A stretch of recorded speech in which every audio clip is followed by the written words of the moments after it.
pandemic got us into a reflective space and made us look inward to see what we can do for the world at large. As a self-expression coach, I became a catalyst for women and started Vani, a one-on-one coaching program for women on finding their voice, to speak up, to be visible. As a storyteller, I spotted there were many ordinary people amongst us leading extraordinary lives, making a difference to the world, and they needed to be heard. Thus was born You and I with Rashmi Shetty, where amazing personal journeys with their uniqueness and individuality are showcased. A reaffirmation of the fact, open your eyes wider, the world is far more beautiful when we acknowledge the presence of both you and I.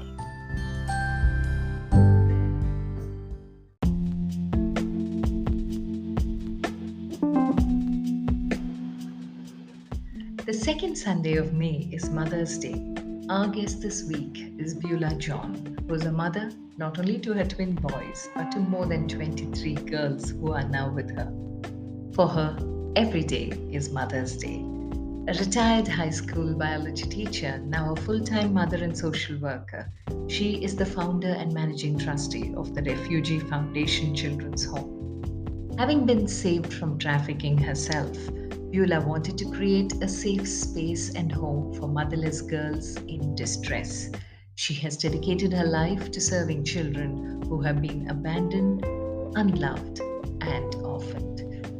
Honored multiple times for the service that she gives her children, Beulah is a mother to the core. Listen in as Beulah shares how she believes that serving these children is the purpose of her life. She's very clear when she says that this one life she has, she would love to dedicate to girls who she thinks are a blessing. Her dream is to make them qualified and financially independent. With Mother Theresa as her inspiration, the service she renders is definitely the need of the hour.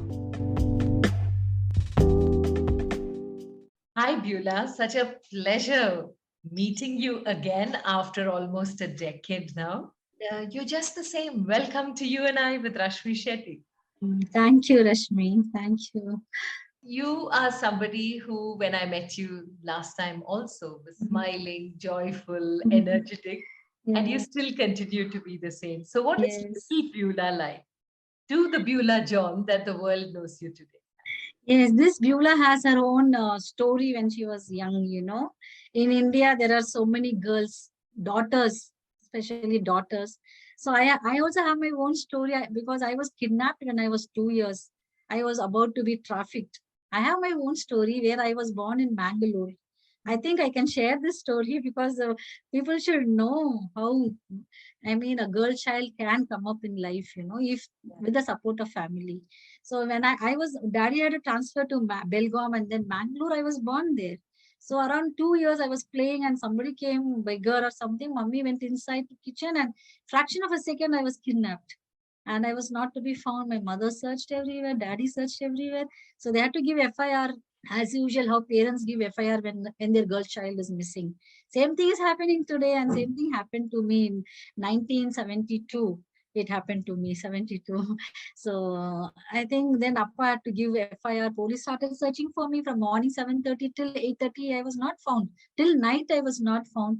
But the terror, the fear of mom and dad, you know, the local people helped them. And they also searched for me. And I was found in a railway station. I was hidden in a railway station by few people. I was about to be trafficked to another state. So this Beulah has her own story when she was young. And they found him and I was crying very badly, loudly, and my mother heard my cry. And I think I was blessed to have a mother and father who was behind their daughter. Because daughters are, for some, it is a burden. For some, it is a blessing. For my father and mother, I was a blessing. So they didn't give up on me. I was found on the same day. So I am a victim and a survivor today. I was lost and I was found. So that's how I was found. And that kidnapper was just forgiven by my father. FIR was taken back. and he applied for transfer, came to Bangalore, and I still did my studies, grew up in Bangalore. And that's my story when I was a small Beulah, to tell you. So in India, so many girls go missing, but not all are found. Not all are found. It's so sad and unfortunate. Many girls are raped and murdered, and even we don't know what happened to them. And some parents, they search for a few days and they just give it up because they find girl children are a burden. And but I was very, I mean, God's grace, I think, God's purpose in my life. Each one of us are alive today because God has a purpose, and that's why today I'm a grown-up Beulah. Yeah, Oh my God. Okay. yeah, I have my Uh, own story. I know. And Oh, so once you moved to Bangalore, Beulah, how were you in school? Were you a very good student, exemplary student, yes. outstanding student? What kind of a student were you, and Yes, what was your school life like? yeah, I studied Appa. My dad and mom put me and my had a little sister. They put us in only girls. They had the fear of men, and because I was kidnapped when I was young, so they put me and my sister in a school where only girls studied. It is called Goodwill's Girls High School. 10 years I studied there, and I was a merit student, always first rank. Me and Bindu, my classmate, 10th standard, always first rank. Even 1 mark only. If I'm second, she's first. So I was a merit student and I studied well. And some children got admission when they told my name to the school. So one of my cousin wanted admission there. Say they told my cousin is Beulah, she got admission, and today she's a dentist. Today she's a doctor. So I think God blessed me with a good merit student. And post And 10th standard, how post did 10th you manage? standard. So while I was in school in fourth standard, I came through Mother Teresa's story in English prose. And that's how I choose to, when I grow up, want to become like, not like Mother Teresa. So I thought as a foreigner, she came to India and she did so much. And as an Indian, what am I doing? So that's the thought I came to me when I was in fourth standard. So I just committed my life to God, telling when I grow up, I would like to do something like Mother Teresa in her 100%, at least one fraction where I live. And that's how it is. And I came to 8th standard, biology teacher inspired me. I wanted to become biology teacher. And after 10th standard, joined Jyoti Nivas College, once again, where only girls studied. So, Jyoti Nivas, and my daddy put me there, and my sister, fearing boys or fearing men, that's the kind, because my father and mother were very protective and very possessive of me and my sister daughters. So I studied in Jyotini was 5 years and I finished my BSc. And my dream to become a teacher, I had to study, but I got married when I was 22. Only 1 year I stayed with parents. I got married, and when I was 23, I studied my B.Ed. I am a biology high school teacher. Okay, so dream fulfilled. And Yes, as you were doing the teaching profession, were you finding joy in that profession? Because you had aspired to be a teacher when you were yes, in eighth standard. yes, yes. And since you were such a brilliant student, nobody pushed you into doing medicine or any other professional course, Beulah? You were No, very clear? I was very determined to become a teacher. Like in 10th standard, few of us, four of us friends, all of us decided to become teachers. Me and my friends, and all of us are teachers today. So that thought never came to me. So just become a teacher, biology teacher. Okay. So I'm a high school biology teacher. Mm. Okay. So, as your journey with the marriage, your career, Yes, yes, biology teacher continued, yes, what happened in yes. your personal life? But this dream, when I saw children on the road, when I went, like while I was studying only BSc, when you travel in the bus and you see near traffic signals, child labor, selling few things. And I used to see these gypsies doing circus with monkeys and little ones walking tightrope walking. This one side touched my heart, a little girl walking tightrope. That inspired me, like was waiting to grow, waiting to finish my studies. And I thought I should not get married. That's what I was like. I should join as a sister in Mother Teresa home or somewhere, do community work. That was what I thought. But parents have their own desire. Daughter has to get married, and the other side, you have to obey your parents because they are a blessing. You can't go beyond their. That's how I got married. But this thought of seeing poor children on the road or homeless children, or sometimes they are dirty in the slum areas, was still in my thought. So I worked in schools, proper secular schools. But in 2007, 2001, I joined a NGO because my heart was to work in a community, how Mother Teresa walked everywhere, touched destitute people. So I left my job in a secular good school and joined an NGO just to work among the poor. So I worked for an NGO 7 years where I did lot of community work, where I walked through the slums, and that school work for school dropouts, rag pickers, especially girls who are dropped out because the parents didn't send them. So my heart was satisfied working among slum children. And so while I was working, I saw the sufferings of children, very pathetic, domestic violence, and sometimes mothers are burned to death, fathers are alcoholics. In the slum area, children are not safe. So that is where I was motivated or inspired to start my own NGO. So today I started 2007, I started my own NGO. Okay. And by that time, personally, did you have your own family?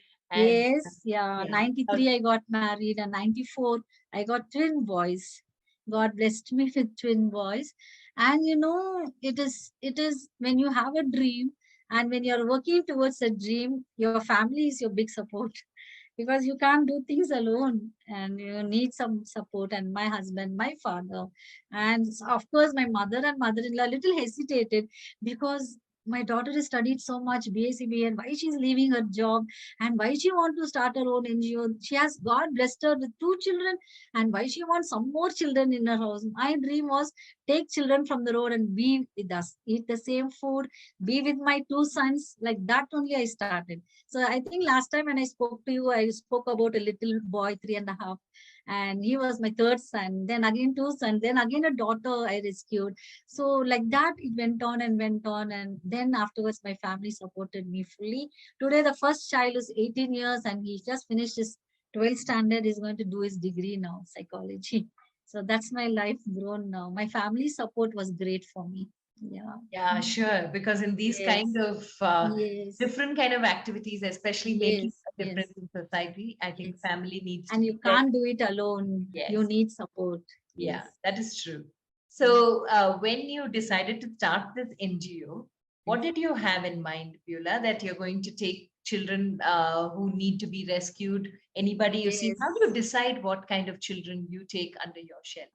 Mothers became my inspiration, especially mothers, Amma, the word Amma, and especially Ma, when you call Ma, Amma, okay, Mom, whatever you call, that has a great meaning in it. So my heart, before I could get married, also, I told her I don't want to get married. See, motherhood is something where even as a single mom, you can take care of children. Teresa was called as Mother Teresa. So all these words inspired me to become a mother to the motherless. That was in my heart. Be a mother to the motherless children. That is what inspired me. And I thought that is how when I rescued children, they should call me Amma. So that I just love the work of a mother. True. Yeah. And can you tell us how the first child, rescue child, came into your shelter? Because now everybody can't go to the road and see children who are Yes, homeless and bring them yes, home. There's a legal yes, procedure yes, and all that needs to be yes, followed. yes. So, can you Mm. tell the story of the first child that came home for you Yes. and how then on the journey continued? Yes, the first child. Actually, I was, when God blessed me with 2 sons, craving for a daughter because daughters are a blessing. As I'm a daughter, and how I was blessed to have a father and mother. And this craving, where my husband also helped me, telling me, why not we adopt daughters? So, adoption is very legal, it's not easy to do in India. Then we thought of registering us as a children's home, CCI, it is called as, so that I can take license from the government, CWC, DCPO. Then only I can start a home. So, the first child was rescued in a bus stop, and where I don't know how he was left, and a lawyer rescued him. A lawyer, see how it is, everything went very legal. It's not easy. So we had to complain to the police station, and we had to give a complaint, and through the lawyer, that child I took, and that's a journey went on. And when he was like my third son, and as a family we lived. And sometimes the child lives with the grandmother, sometimes, Yeah, because that child would have lost both father and mother. Then I will speak to the grandmother, because I found a grandmother and a little child begging in a marketplace. So I spoke to the grandmother, and then she obliged, and then again do it with the help of a lawyer. And she was my first daughter, and she's 21 years today. And that's how my journey began. And I see children suffering with a single parent. Also, I will go and talk to them. So I saw two boys washing vessels in a hotel, and they were sleeping outside a shop. It was so sad. I have two sons who have a comfortable bed at home. They have an amma to call me. Why these two boys are on the road? The shopkeeper told me, no, ma, they sleep every day outside my shop. They have no mother. So my heart and my eyes always look for children where there was no mother. That's how my dream was and my heart was. And I spoke to the father, telling him, I'll take your two sons with your permission, and you can always come and see them. And like your sons, they will grow with me. So I went to Mayo Hall. Legally, I took, with the help of the father, and the two boys came. And along with my sons, only all these children, with a big family, we lived together. After 1 week, this father was murdered outside the shop. What if the children were there? Their two sons would have been. So I think they're God chosen children who are with me. And the two boys have finished. One is finished degree now. One has finished 12th standard. So they are all doing well. So I just look for children who are motherless. I just want to be a mother to them. Okay. So, how many children did you start off with? Did you start and register your NGO after you had seen children and realized that an NGO can help you? Or did you bring them home first and then go ahead and register the NGO? I did lot of groundwork. I started visiting lot of other homes, how they work, because you need to have a knowledge before you start something. You need to have an understanding. And so I have visited lot of children's home. I went and learned, and then I registered, and then I took August we registered. September we took a rented house, and October the first child came. It just went step by step, step by step. And then no turning back, just one at a time, one at a time, lot of children at home. Okay, so at a given point, how many children do you have in your NGO? At Right a now, given. I have 23 girls. The 7 boys who I rescued are grown, and it's very challenging to keep boys and girls together. So I decided to put the boys in other boys' home where they are taken care. So I concentrate only on girl children because they need more care and protection. So right now I have 23 daughters at home, and there are few who have already finished studies and moved on with their life. Two are married already Oh, okay. in So past when 15 years.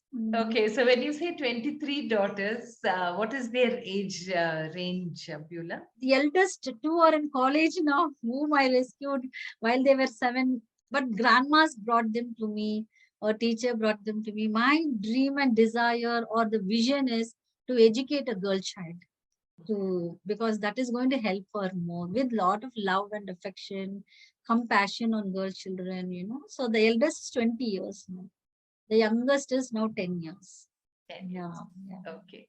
So normally, if somebody comes over and just gives you a child, you take the child, or is there a legal procedure people have to follow before they give the there child? is there is a legal procedure we have to follow, because I do a case study. It is Okay. just not it is just not as I come I take, because I take time to study. Is it genuine, or I just go visit the place, and if it is genuine, if the child is in need, especially we call them child at risk, especially girl child at risk. So the grandmother will come to me, or single father. So especially my criteria is motherless children, motherless, where I need to be a mother to them. Yeah. Okay. Looking back now at this amazing journey, which now Yes. you have 23. So overall, how many boys and girls put together went through? What is your NGO called, Beulah? The Refuge Okay. Foundation, Ashraya. Okay. So the Ashraya, refuge means, yeah, place of yeah, comfort and shelter. correct. The Refuge Foundation. So through Yes. the Refuge Foundation, how many children have had homes now and a mother thanks to you? Maybe around 50 to 60 have gone through me. And Okay. yes, in past 15 years. Past Okay. 15. And they are in touch with me, calling me Amma still, and sending me messages, miss you Amma, love you Amma. So I'm very touched, like when they call me Amma, and that is what my dream was. So everyone's dream, everyone have dreams, and that destiny today is like, yeah, I just want to be called as Amma. Yeah, and to be called Amma many times over, I think, is joy Yeah, unbounded. yes. Uh, Yes. and so, in this journey of these 50 children, is there any story that touches you every time you think about the story, or makes you feel inspired to go ahead in this journey? Yes. Like how when I was 2 years, I was kidnapped, but I was a victim, but a survivor, where I came back to my own family.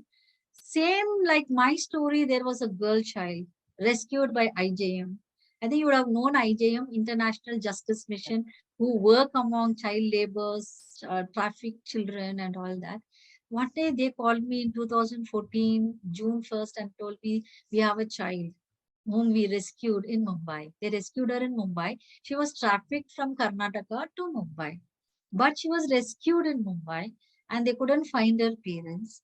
And Mumbai police and IJM people contacted me, and we all went to CWC and we registered her there, and she was around 8 years, and I took her as my own child, and I did it legally because we have to do it legally, and CWC knows about it. And today she's just written 10th standard ICSE and we are waiting for the result. So this child is a great example where like my own story, but I had my father and mother searching for me and they found me, but this girl was just given away because I don't know whether they didn't want the girl child or she was just kidnapped, and they couldn't, and after a few years they found her family. So that's how this story inspires me, because it's my like my own story. And this child, I put her in first standard when she was 8 years. She was 8 years when she came to me, and now slowly I taught her English. She spoke Hindi and little Kannada. Then she developed, she progressed very well. The school gave me double promotion, and now she has written 10th standard ICSE, and we are waiting for a result.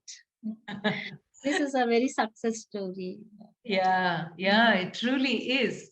And for Beulah, who started out wanting to make a difference, wanting a fraction of Mother Teresa in her, Yes. today, when you look at the 50 children who have gone through the shelter home Yes. are with you, Yes. what are some of the thoughts that come to you, Beulah? Because a lot of us want to do good, but very few get down to action like you have.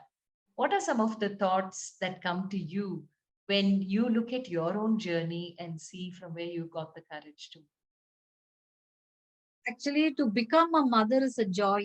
You know, see when a man and a woman get married, husband and wife, only when they get a baby, a child, they are called as a mother and father. So becoming a mother is a great joy, and motherhood, enjoying motherhood is a great blessing. So motherhood is a great blessing. So my dream, where I want to be like a mother to many children, I always thought of my own mother, because we were 7 children, 5 sons, 2 daughters, and lots, our luxury was love and affection. See, nowadays children are surrounded by many other things, they don't even have time to spend with their family. But those days, our father and mother, they spent more time with us, that was a great blessing. So my mother has inspired me so much how to spend time with the child. And then that's how I thought, let me also spend some time with the motherless children. And this inspired me a lot. And I'm there. I have to be a responsible mother, caring mother, compassionate, loving them. Two things I learned in this journey. It's not easy, very challenging, to discipline a child in a normal family. Mother finds it very difficult to discipline a child, but it's very challenging. Two things I learned in this journey is love and patience. Yeah, you love your child, be patient with your child. One thing I learned is love works, even if they do mistakes. One thing I learned is love works. Not anything, if you buy them something or do something, but love works. You just love them, and it works. Yeah. You're right. That was supposed to be my next question. You partly answered it. That being a mother is also a challenging task today. Challenging task. For a lot of children, they get whatever they ask, and so they think they're entitled for whatever they have. And therefore, the relationship between the child and the mother and the parents per se is Yeah. a lot different than how it was in a generation which didn't have Yes. much plenty, Yes. right? Yes. Yes. So, and still parents try very hard to give the child whatever they can. Now, you're a mother to two boys plus 50 other children. Yes. How do Yeah. you keep your children Yes. Just it is like not all that they want I give them, but what they need I give them. So there is a big difference between a need and a want. So as they grow and as they grow, as and especially girl children, after they mature, their thinking and their lifestyle is little different, and I have to cater to according to their need, so. And girls are beauty conscious and their skin and everything. It's not only the food you give them, it's not only the shelter, the comfortable place you give them, and it's not only the clothes they wear, but the emotional need, the psychological need. As a girl child, as they grow, even boys, it's not only girls, even boys, children are a gift from God. And how I do it is I see whether it is needed for them. I look to their needs and not all that they want. So I have a big difference between a need and a want. Yeah. So that is how I And different. can you give an example? When do you say a no to what they ask? Yes, for example, mobile. For example, now two of my children are in college, but till in 10th standard, no mobiles. Even PUC, no mobiles. But now one of my child is doing second year BBA, and one more child is doing her first year BSc, and in Christa Jayanti College, the best college. And I have given mobiles to them. So that is a need now. So I have given mobile to them. And also cycling, I taught every child cycling, that they need. So there are certain things they need, so I give them accordingly. Okay, so can you list out some basic needs of a child? Every birthday. So how do I do it? So many children, so many birthdays will come. So previous day I take that particular child, I take her for shopping, I buy what dress she needs. It's I feel every child has to have a normal childhood, how we were taken care. And if it is a school going child, they need chocolate, and they will calculate, Amma, 20 teachers, Amma, 160 children. I have to count. And according to that, I have to calculate. And it's not easy because so many children, it's not one or two. But till today, it has been done. The child has been given a new dress, chocolates, we cut a cake, and we have special food. So that is one particular thing birthdays are celebrated. And from where do you get help, Beulah, to do all this? Because there is a lot of financial commitment as a result Yes, of it. yes. So where does Since we your are help come? Since we are legally registered, we have proper 12A, ATG, whatever certificates you need. There are good people around. There are good people. So I have local donations through them, good friends, family support. So through all it, every drop counts, and I take one day at a time. And I also have, I take care of the next week. It's not that tomorrow what I need also I should be ready to give the child. So it is going on very well till today. Okay. And in this journey, uh, there may be moments of recognition that you have got. Is there Yes. any special moment that you hold very close to your heart? I got an award for community work. I think after I spoke FM, it's Rashmi. You have been a great blessing for me. And Okay. I think one of the members who attended, I think they also spoke, Pushpanjali Reddy.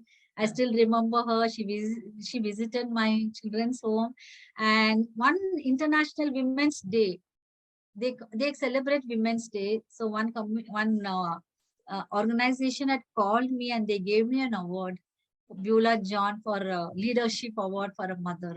Like, and yeah, and I also got an award from IJM, International Justice Mission. I got an award from them because the child whom they have given me has been growing very well. And they saw all the work of other girls who are with me, and they also gave me an award. I and Deccan Chronicle and Indian Express, my story came, and that international women's meeting I attended, there was a Sangeeta, a journalist, and she wrote my story in her journal. Yeah, see, these are some awards, and it's all because of your blessing. I feel so that kind. Some because Pushpanjali Reddy came to know me, and it is a journey, as you say, it is a journey, and people have recognized me. But I'm just living here as a mother, full-time mother, amma. Like my life goes on. Yes. And to today's ammas who can't handle one or two children at home, having so many kids, 50 plus, and your children Yeah. included, how did you manage? What is it that as an advice you'd like to give the parents of today? Yes, Rashmi. Yeah, this question, whoever has come to me, no, I don't know. How do you manage? So there is a mother who had 3 daughters. I'm not able to manage 3 daughters. How do you manage 23 daughters at the same time, So I prioritize, my responsibilities with them, spending more time with them because now I quit my job, teacher's job. I'm not working. I'm a full-time mother. I'm just enjoying my motherhood. Like, it is a sacrificial life. You have to sacrifice something if you want to gain something. You can't have both. So even again in this motherhood, my family has been my great blessing. My husband was a great support. My 2 sons were a great support. And it is because of all their support, I'm able to enjoy my motherhood, taking care of so many children and trying my best, one at a time. Sometimes with group, I speak to them, I spend my time, and or 3 of them, I take them out. Children need to take them, we need to take them out. Mother has to spend some time with them. I take them out for an ice cream, or I take them out something or the other, something I take them out, and that's how I spend my time with them. Okay. I just every time, only that night time I'm free. The whole day I'm with them and doing my work with them. Yeah. So, as a mother to so many children, if there are three things that you would like to tell that parents should follow while bringing up children who turn out to be responsible citizens, what are the three things parents should? Giving their time to them. The first thing. Sometimes, we become so busy with their own schedule, and when the child comes to talk to us, we feel, I have no time, I'll come back and talk to you and all that. For my heart, when my children always, Amma, I want to talk to you. If they tell me that, I take her out, because they're girls, they're all teens, they're all grown now, so I just spend time with them. I think first thing, we should just give them that in that 24 hours, maybe we can give some time to our children. That is first thing, spending some time with our children. Second thing, as I said, give them lots of love, lots of love. I mean, that word hate should not come to between a parent and a child. Always love them, in spite of them doing something wrong or maybe making you angry. Nowadays, children talk a lot, make you angry, make you upset, and a lot of things are there, but still, love works. Second things, I feel love works. And the third thing, you need to have a lot of patience with them, listen to them.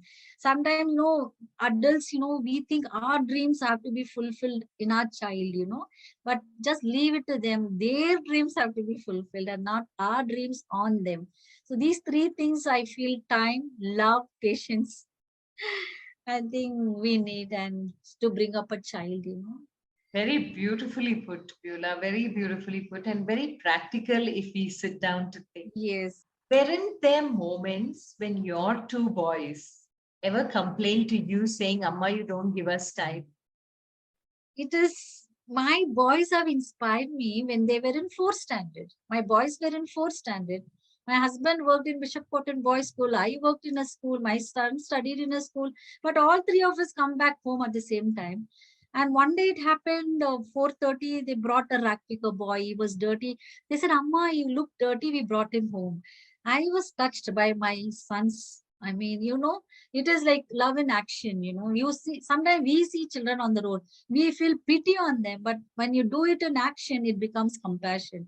So I saw my son bringing a boy home and telling me, Amma will give him bath because he was looking dirty. What I wanted to do, my sons did it when they were 8 years, fourth standard. I was touched by my sons. Then I was still working as a secular teacher.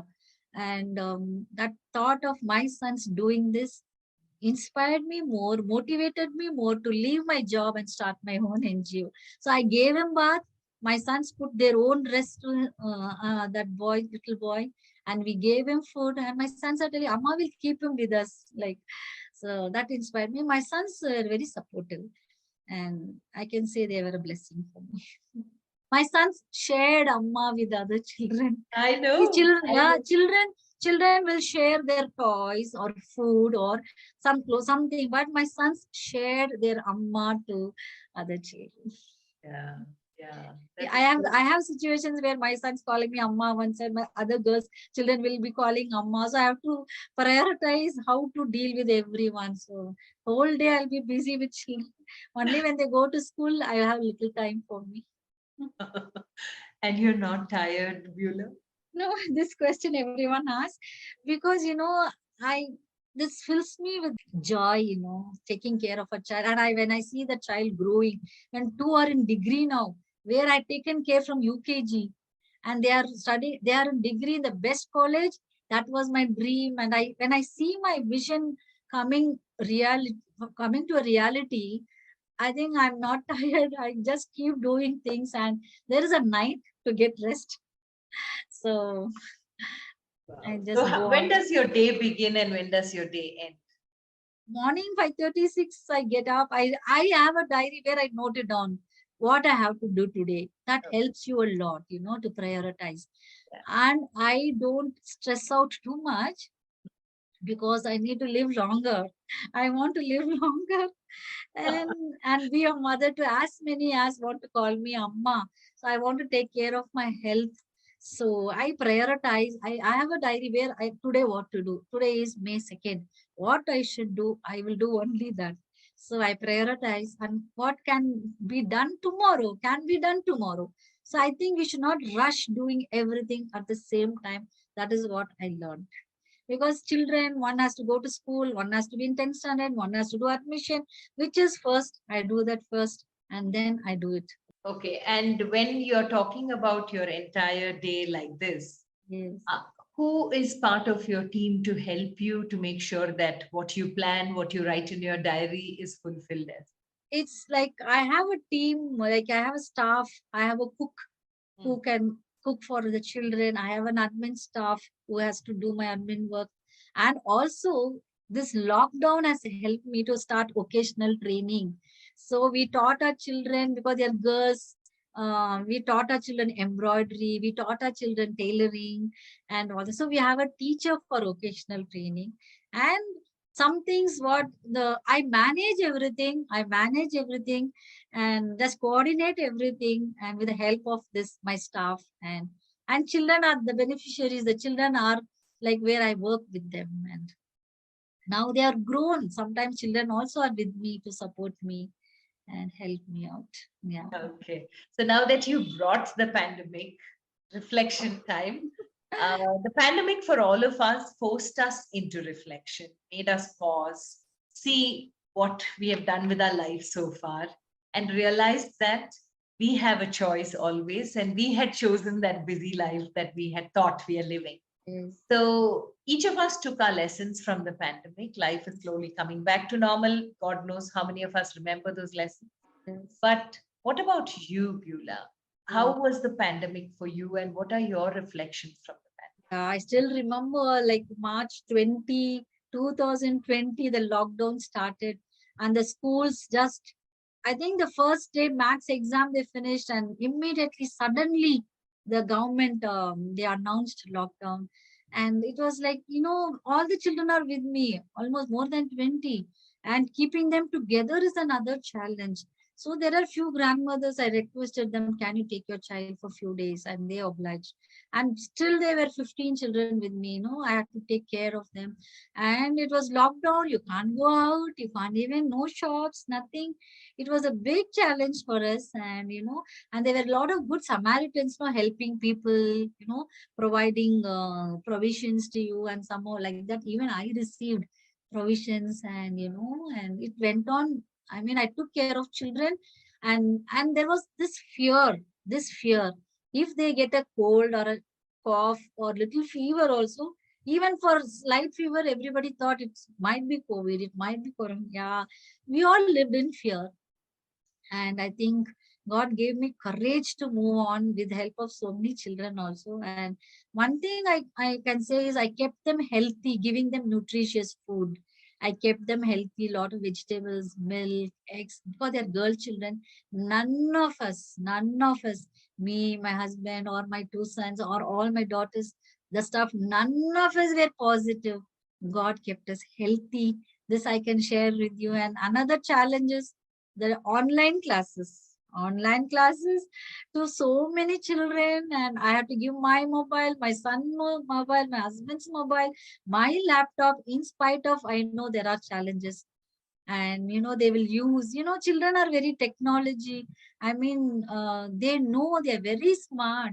So when I was struggling with online classes, there was an NGO, you and I, they came forward, they supplied few laptops for us, and online classes went on very well. So I think we were able to face every challenge. Every challenge was an opportunity for us, how to face it and how to overcome. And I think the 2 years were very challenging, and it went on well. Children attended classes, and I think it was good. We had to go through, no other way. No For other way. somebody so positive like you, I'm sure it had to be good, and the end result had to be very good. I just, that's why this patience helped me here. Yeah. Love and patience helped me, because when children went But to, how do you develop patience, Beulah? How do you, is it something that is inborn in people or you for me, develop it? yeah, I think for me it is inward, because my dad was a perfect example for patience. And my mother was a pure example to be to what is a motherhood. And mother, I think both their genes are into me, and their inspiration. I also thank God for that. Do you And ever also, get angry? Do you ever get angry? very rare, even that anger will turn into love. So that is a question people ask me, don't you get angry? It is because so difficult to deal with children, and sometimes you have to get angry also.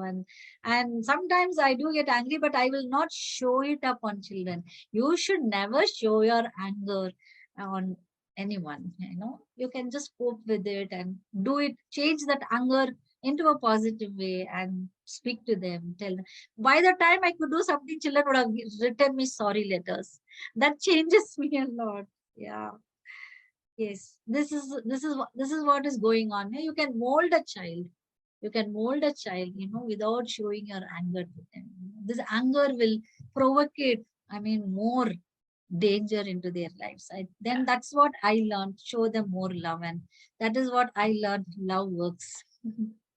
Love works, Yeah. but today love is equal to buying the most expensive stuff. What is the definition of love according to you, Beulah? Spend time. That's why, again, time with them. You just listen to them. When they feel accepted, when they feel I have Amma, when they feel Amma is there for me, no need to fear, Amma is there for me. So that is the time I feel, I mean, that love works, when Yeah, when you are there for each other, when you are yeah. there for your child. When the movie Biggle came, everybody said women empowerment movie, Biggle, Vijay's movie. I know. So we all went out together. I mean, just listening to them, and sometimes when they ask something which really they need, when you buy it immediately for them, oh, Amma is there for me. See, Amma bought this for Yeah, me. yeah. So there are certain things, when they feel like that, and no need to fear. Amma is there for me. True. Okay, so now we are in that point of this conversation, Beulah, where I would love to have 3 life lessons that you have taken from life, which you'd like to leave us. Yes.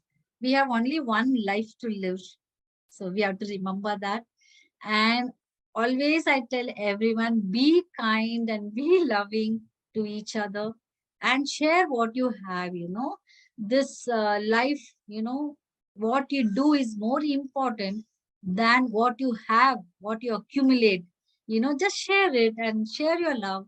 Share even things with others. I always feel our country, India is a rich country. There are people, rich in materialistic, rich in mind also, rich in heart. So I feel that when we share things with each other, be kind, be loving, what I learned, so I think all of us can be like that.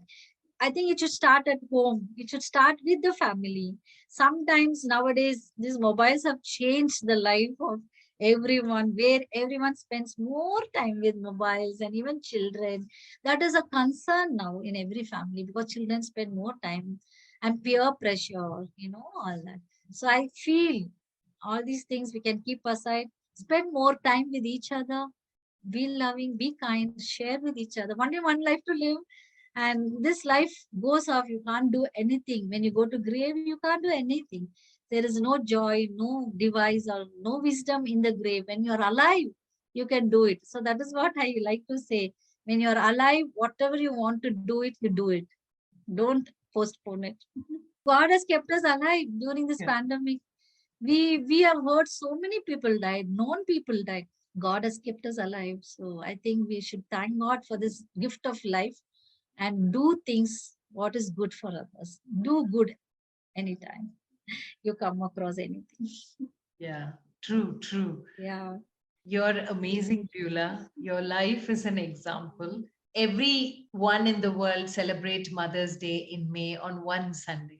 I think for you, every day is Mother's Every Day. day. Every Yes. moment is Mother's Day. Yes, Rashmi. And for women like you who love the thought of being a mother itself, changing your Mm-hmm. life and changing the Yes. purpose. In fact, I feel sometimes people like you have found your purpose very early in life and you're the chosen one. Mm. So may you continue to be blessed, Beulah, for Thank you. all that you do. Thank And may you. you continue to inspire people to hear your Yes. story. And that Thank you. smile on your face, may that continue to be the Yes, inspiration for yes, your Rashmi. children. Yes, yes. Thank Thank you so very much. you. Honored to have had you on You and I with Rashmi Thank Shetty. you. Thank you. Thank you, Rashmi. Thank you a lot.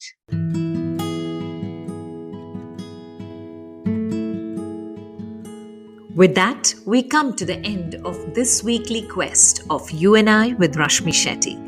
Do let us know if you know people who make the world beautiful. Write in to rashmi.thethirdeye@gmail.com. That is rashmi.thethirdeye@gmail.com. Come, let's explore this amazing world together, both you and I.